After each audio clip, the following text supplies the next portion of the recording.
yung tagapangulo ng mga manggagawa ng Nestle doon sa Cabuyao, Laguna. Kung bakit po sinasabi kong kasalukuyang tumatayong tagapangulo, yung amin pong dating tagapangulo ay pinaslang noong September 22, 2005. Mahigit isang buwan lang ang nakalilipas buhat nung siya ikadalawang taon ng kanyang anibersaryo ng pagpaslang noong September 22, 2005. Yung pong September 22, 2005 ay isang araw matapos ang deklarasyon ni Ginang Macapagal Arroyo ng Calibrated Preemptive Response.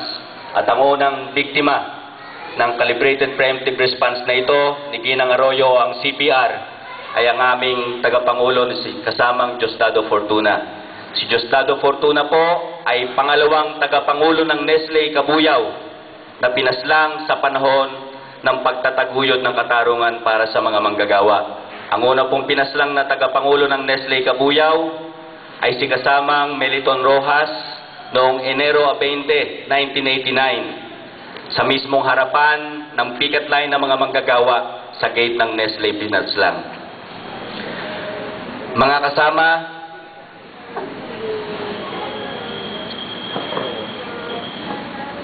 malaki ang ginagampan ng papel ng mga manggagawa sa ating lipunan. Mismo ang ating saligang batas ng Pilipinas ang nagsasabi kung ano ang halaga at responsibilidad ng ating pamahalaan para sa mga manggagawa.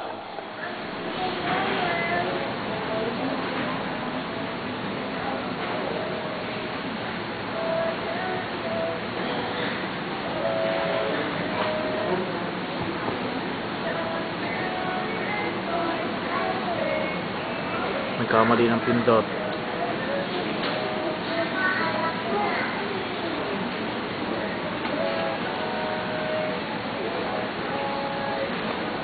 Ang sinasabi po ng ating konstitusyon sa ilalim ng Article 2, Section 18 bilang state policy, the state affirms labor as a primary social economic force.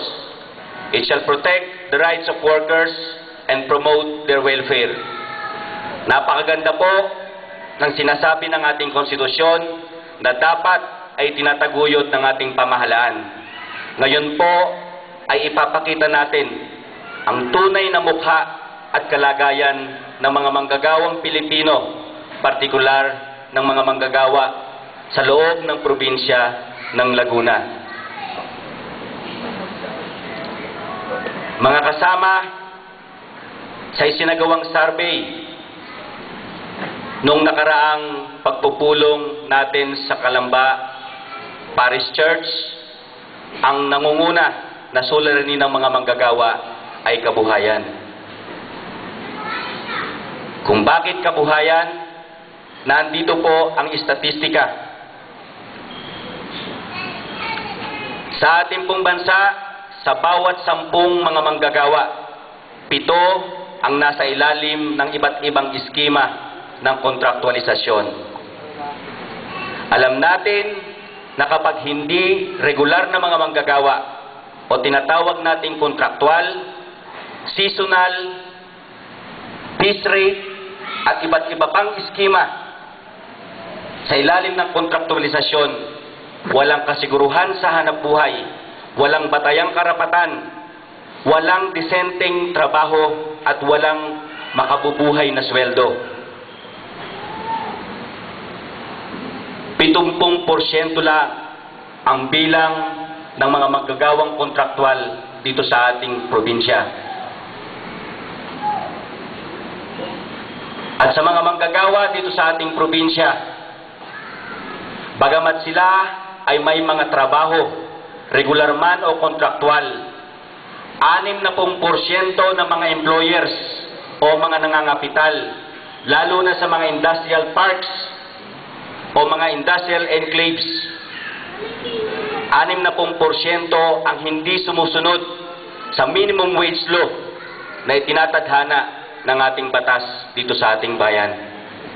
At sa minimum wage law pa lamang, mga kasama, na andyan na ang pagsasamantala sa dapat ay makabubuhay na sahod ng mga manggagawa. Dito sa Laguna ay nahahati pa ang sweldo ng mga manggagawa sa 6 na bahagdan. Ang mga bayan na malapit sa Metro Manila, partikular ang San Pedro at Binyan, ay katulad ng minimum wage doon sa Metro Manila na mahigit 300 piso kada araw. Pero ilan lamang ang nakakatanggap ng mga manggagawa sa ganitong swelduhan sa mga pagawaan. At sa mga manggagawa na nagtatrabaho mula Santa Rosa hanggang Laylayan ng Calamba ay mas maliit ng 12 piso kumpara sa mga manggagawa doon sa Binyan at San Pedro. Lalong nakakaawa ang mga manggagawa pagdating sa Los Baños hanggang dito sa Upper Laguna. Nandiyan naman ang matinding pagsasamantala sa kanilang trabaho o sa kanyang sweldo. Yan lamang ang ilan sa batayan kung bakit talagang ang kabuhayan ang pangunahing suliranin ng mga manggagawa. Yan ay sa antas pa lamang ng pasahod, sa antas pa lang kung paano sila ay tinuturing ng kanilang mga employers. Ano pa ang iba't ibang iskema o pamamaraan upang alisan sila ng kabuhayan. Bukod sa kontraktualisasyon, naandyan ang bawal sa pagtatayo ng unyon, bawal ang magwelga. Malinaw sa ating konstitusyon na itinataguyod at dapat tangkilikin at sundin ng mga nangangapital ng ating nasa gobyerno, ng ating lahat ng institusyon sa ilalim ng pamahalaan, ang karapatan ng mga manggagawa sa pagtatayo ng unyon, dahil ang pag-uunyon ay batayang karapatan ng mga manggagawa na hindi lamang kinikilala dito sa Pilipinas, ito ay kinikilala rin ng mga internasyonal na batas tulad ng United Nations Commission on Human Rights, tulad ng International Labor Organization, at ang Pilipinas ang isa sa nanguna upang tiyakin ito na tutol pa rin at itataguyod para sa mga manggagawa. Pero ano ang tunay na kalagayan ng mga manggagawa? Napakalaking kasalanan para sa mga manggagawa na sila ay magtayo ng unyon. Kapag nalaman na ng employers na sila ay may planong magtayo ng unyon dahil sila ay puro kontraktual, dahil sila ay tuloy-tuloy na pinaghahanap buhay lampas pa sa 8 oras, sila ay kagyat na tatanggalin. Mga kasama, sa manggagawa, kapag inilisan ang hanap buhay, ay pagkitil na rin sa buhay ng mga manggagawa. Kung baga sa magsasaka, ang buhay na magsasaka ay lupa, sa mga manggagawa, trabaho ang buhay ng mga manggagawa. Pero kung ialisan ng trabaho, pinatay na ang kinabukasan ng mga manggagawa. Hindi lamang sa mga manggagawang nagpaplano sa pagtatayo ng unyon ang ganitong sistema kung paano sila inaalisan ng kabuhayan. Komprehensibo, sistematiko, at institusyonalisado ang pag-aalis ng batayang karapatang ito sa mga manggagawa. Sa mga pagawaang may mga unyon, sa mga manggagawang regular na may unyon, tulad ng mga manggagawa ng Nestle, tulad ng mga manggagawa ng Toyota, tulad ng mga manggagawa ng Nissan, at iba't iba pang mga manggagawa, lalo na sa District 1 and 2 ng Laguna. Bagamat sila ay tinuturing na regular na manggagawa at mayroong collective bargaining agreement sa pagitan ng mga kapitalista at mga unyon ng mga manggagawa,